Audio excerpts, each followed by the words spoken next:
Hello again, fellow Earthlings. My name is Ginger Farah, and I am a community advocate and a very deep believer of the Constitution of the United States of America and all that it entails. Last week I showed on my program the YouTube presentation of Zeitgeist, the Federal Reserve history, and the luminaries of that time frame holding what was considered high ethical title and what they have imposed on the world peoples, foreign and domestic, then and currently. And I didn't know what the definition of Zeitgeist was, so I looked it up, and it's kind of confusing to me because it said the spirit of the time dictates the outlook characteristic of a period or a generation, especially in literature and philosophy. So it would appear that one could presume that the spirit and the philosophy of that time frame during the Hitler regime was to lie, steal, kill, and mutilate the lives of millions of human beings on that side of the planet. The fact that scientists under Hitler's regime were brought to this country to live free and contribute their scientific skills and Gestapo mentality disallowed accountability for war crimes, and so it seems these mindsets continue unabated by the very country that stands for freedom and justice for all. In our community, it would appear that anything can be gotten away with as long as those who are supposed to protect and stop, or at the very least monitor and hold accountable those who violate on a daily, almost prescribed basis, continue to get away with their many crimes against humanity in all of its formats. This Sunday on cable TV, I was scrolling down the menu of programs, and I came upon a channel showing a day at Auschwitz. A woman who survived the Holocaust was taken back to Auschwitz, and she provided detailed information about what occurred while she and her mother were imprisoned there, among the many millions that were also imprisoned there. The video content was almost beyond believability in its content of lives taken, tortured, and robbed of their lives and their personal possessions. In one instance, she spoke about the fact that after these once human beings were murdered and before they were dissected and burned, their bodies were opened to make sure they had no hidden wealth, as in jewelry, within their bodies.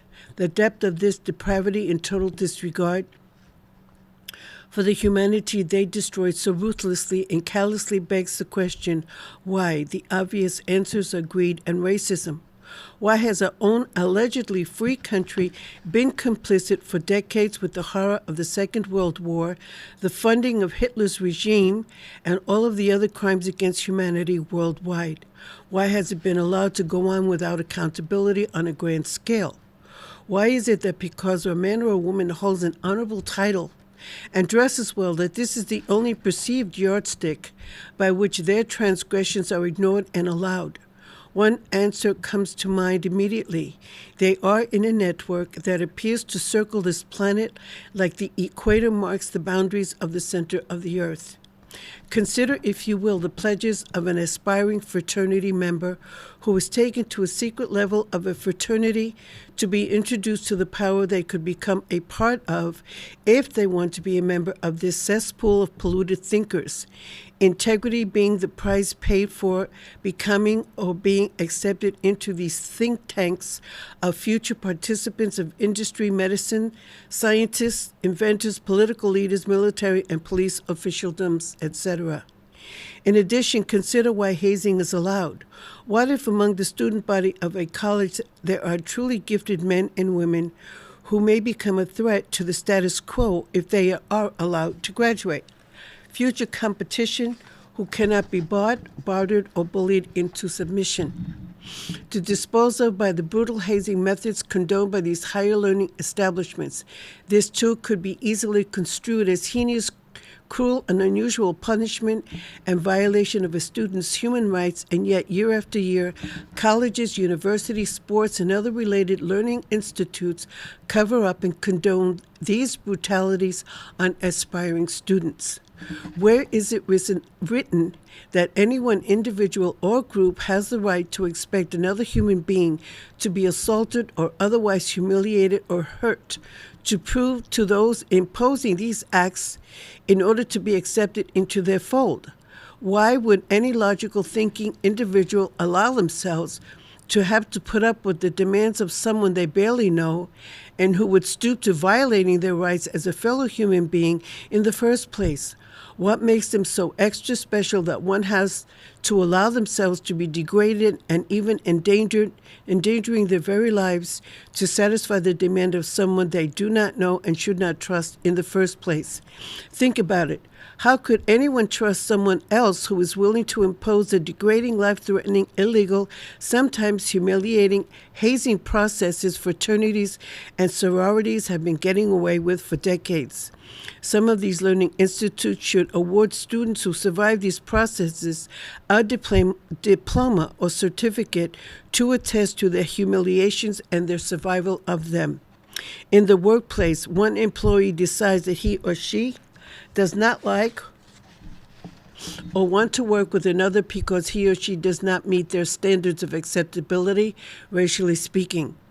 Who are they that they can refuse to work with someone they did not hire or who do not own the company they and their unaccepted employee work for? Where is the input of the employer who hired the employee being treated as unacceptable by another employee?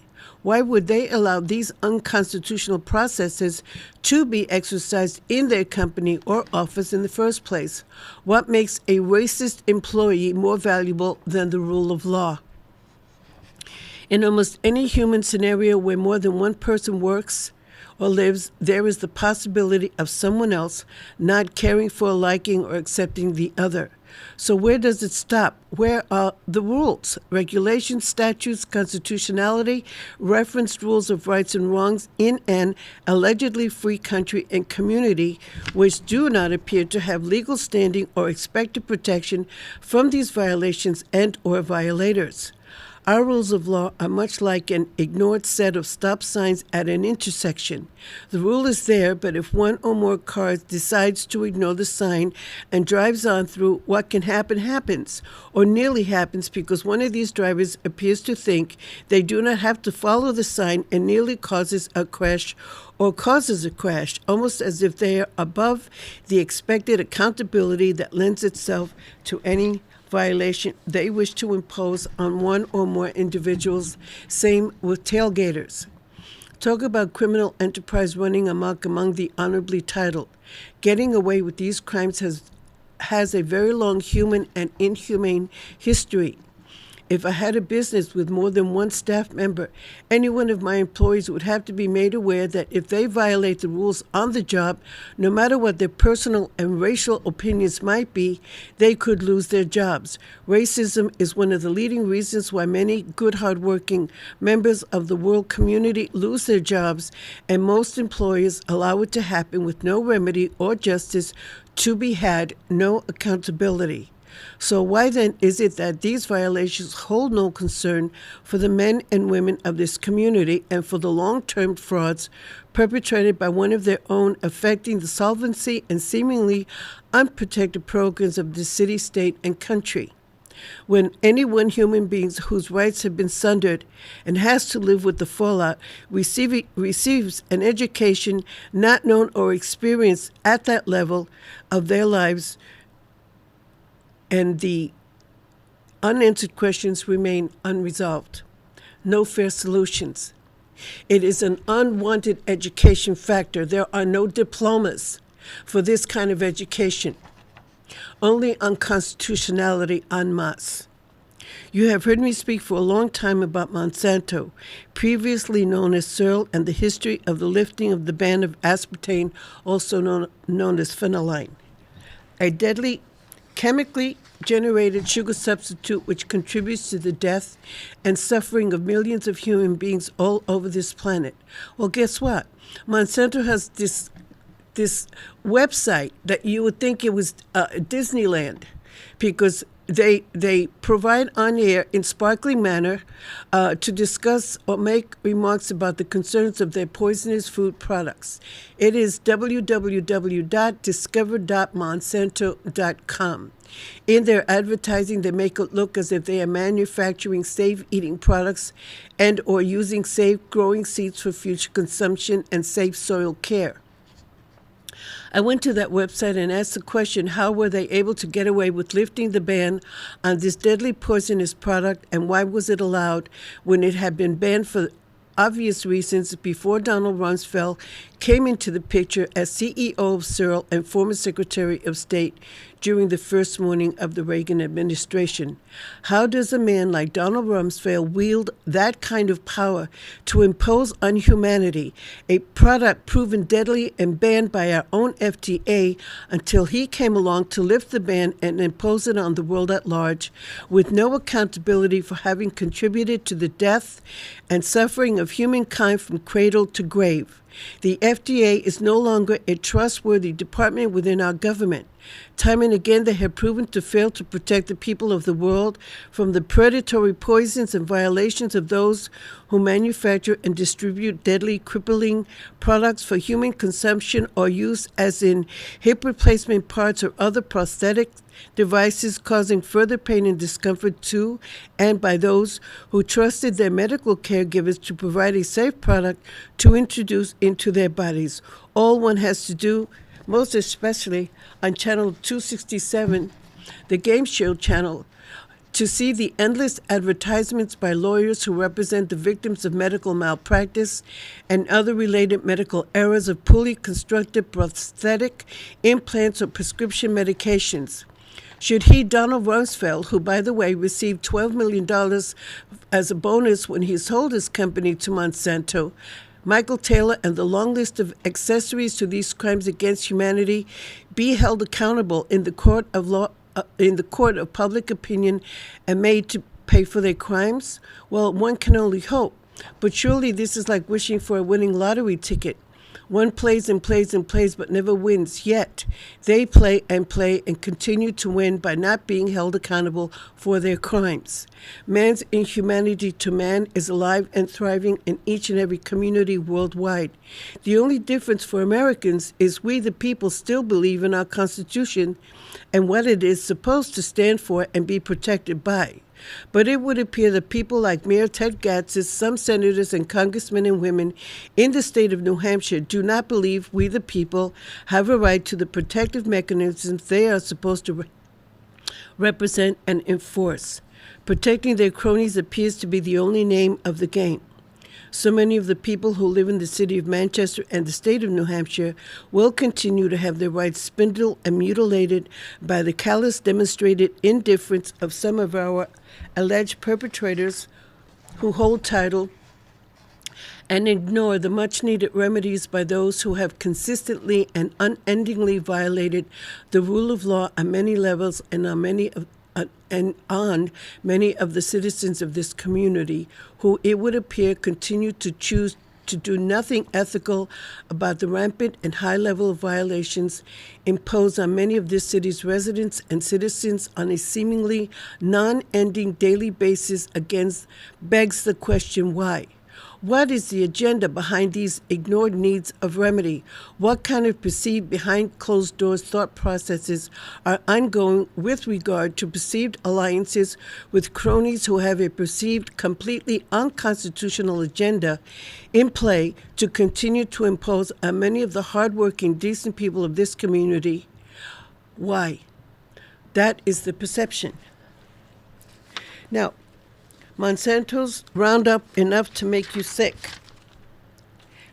You can go to Nation of Change and read this article.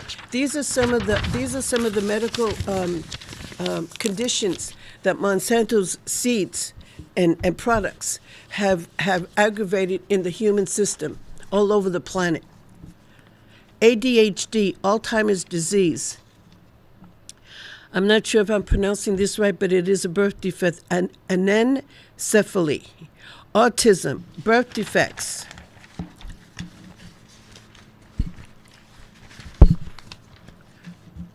Brain cancer, breast cancer, cancer, celiac diseases, and gluten intolerance, chronic kidney disease, colitis, depression, diabetes, heart disease, hyperthyroidism, inflammatory bowel syndrome, also called leaky gut syndrome, liver disease, Lou Gehrig's disease, ALS, multiple sclerosis,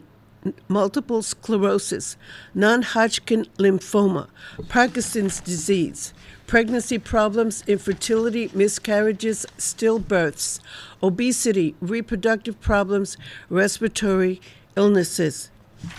This is what our government has allowed to be imposed on the world people and the American people and its territories. And they're getting away with it. So who is really in charge of our government? A New York Assembly Speaker arrested for accepting $4 million in bribes over his lifetime as a politician.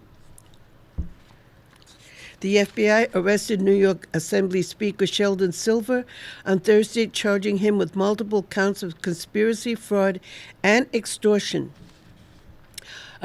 Silver allegedly abused his position by providing state funding and other benefits to the highest bidders while funneling the dirty money through two corrupt law firms.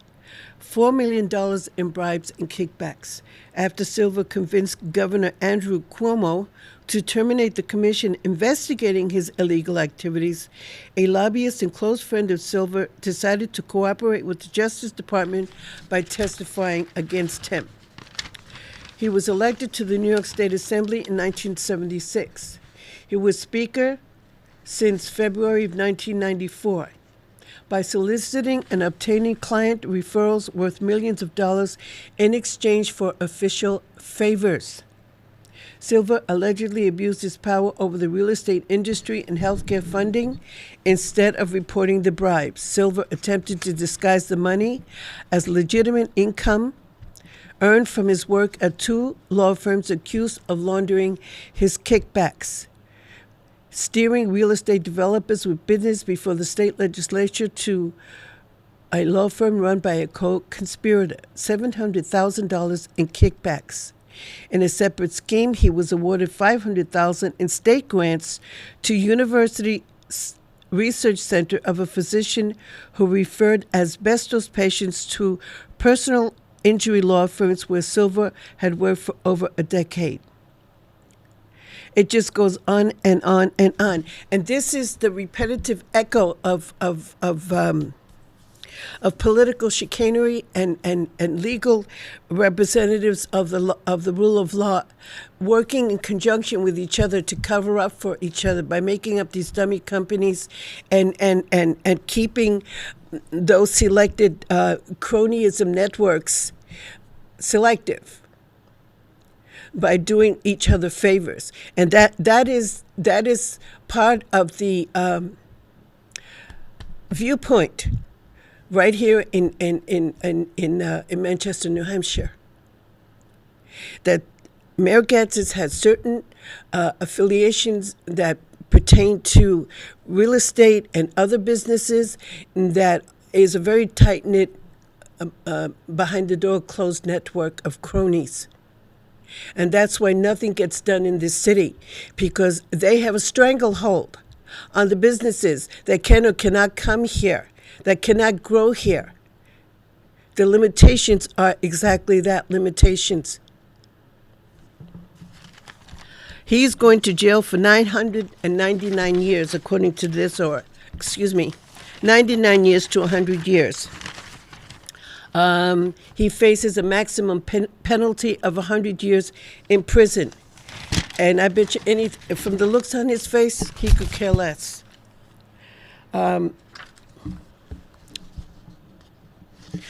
This is remarks about Comcast. Can anyone tell me why it is that Comcast can intrude themselves in one's home page when they sign in and onto the internet? A customer pays for services that appear to be inundated with endless, intrusive advertisement while one waits for their computer to become fully available. One has to wait for all of these mini advertisements or surveys that just click on in microseconds to introduce themselves on one's computer. Comcast seems to need no permission from a subscriber to use the customer's homepage to swamp it with unsolicited and unwanted advertisements.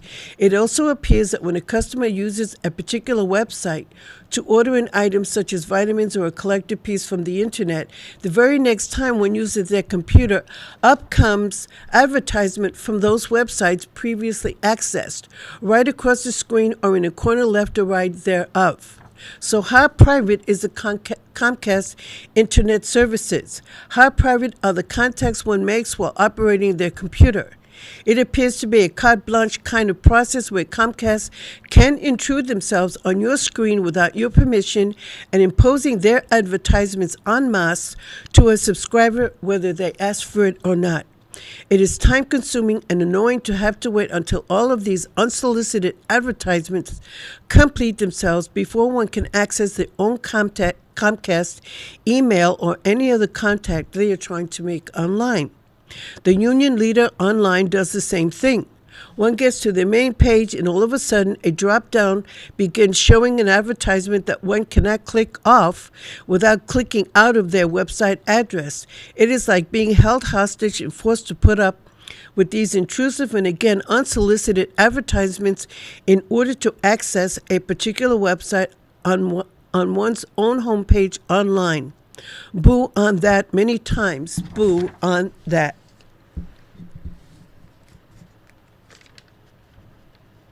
New Hampshire Legislature files bill to fire officials that violate state sovereignty. There's a new House Bill 274, which would give teeth to Part 1, Article 7 of the New Hampshire Constitution, which states, "The people of this state have the sole and exclusive right of governing themselves as a free, sovereign, and independent state, and do, and forever hereafter shall exercise every power, jurisdiction, and right pertaining thereto, which is not or may not hereafter be by them expressly delegated." The United States of America in Congress assembled nullification in your state. HB-274 acknowledges that this aspect of the state constitution has experienced serious erosion, and that is almost too small a word or too small a definition. Erosion pertains to corruption or the collapsing of something, and that's a good strong word. But to my way of thinking, considering how long I've been advocating for constitutionalities in this city and the state of New Hampshire, that it would appear that it has disappeared off of the expected constitutional processes that many of us don't get because those that are supposed to enforce it are not enforcing it.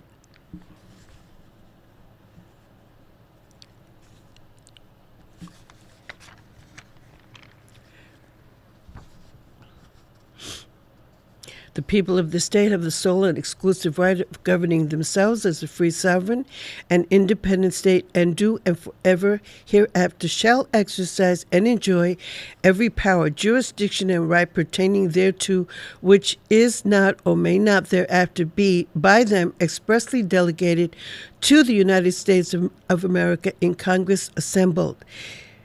House Bill 274 acknowledges that this aspect of the state constitution has experienced serious erosions attributed to the circumvention of constitutional mandates and by contracts not ratified by the people. Whoever, as a public servant who advocates or performs any act or omission contrary to this state's sovereignty as defined in Part 1, Article 7 of the New Hampshire Constitution shall ipso facto, in violation of RSA 1.2, causing immediate removal from office with no appeal and be prohibited from holding public office for 10 years. This bill has been referred to the State-Federal Relations and Veterans Affairs, and if passed, it would take effect next January.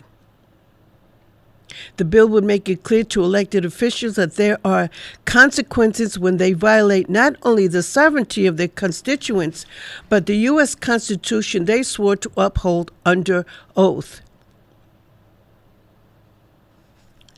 And these are the articles. The New Hampshire Government Bill of Rights, established October 31st, 1783, effective June the 2nd, 1784, as subsequently amended and enforced January 2007. Article 1, Equality of Man, Origin and Object of Government. Article 2, Natural Rights. Article 2A, the Bearing of Arms. Article 3, Society and its Organizations and Purposes. Rights of conscientious unalienable.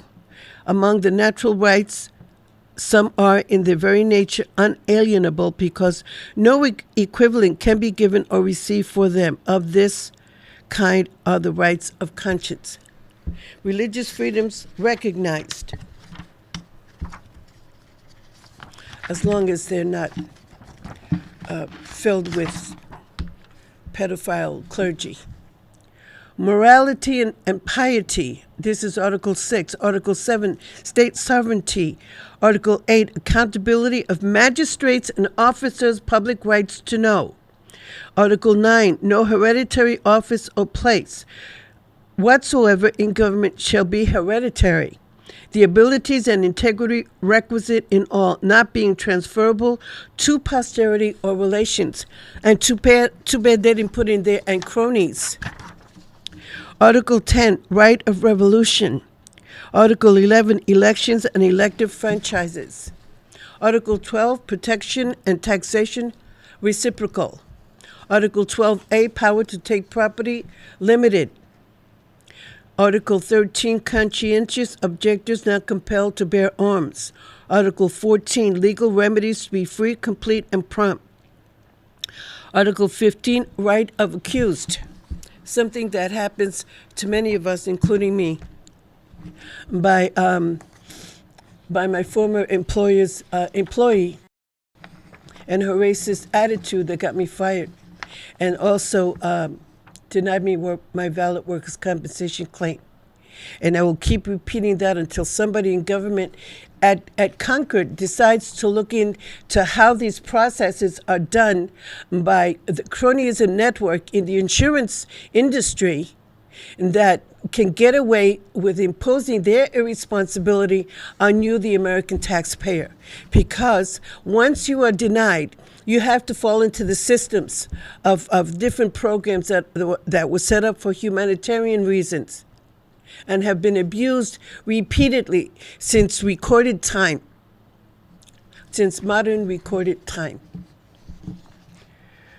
Article 16, former jeopardy jury trial in capital cases. Article 17, venue of criminal prosecutions. Article 18, penalties to be proportioned to offenses, true design of punishment. Article 19, searches and seizures regulated.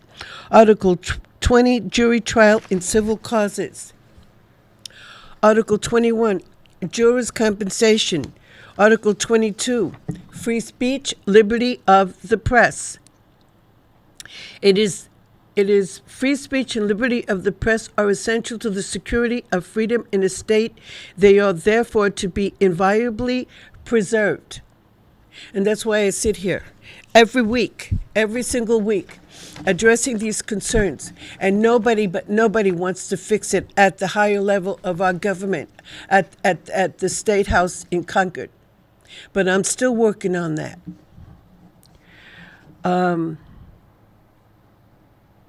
Article 23, retrospective laws prohibited. And you know, there's no disrespect if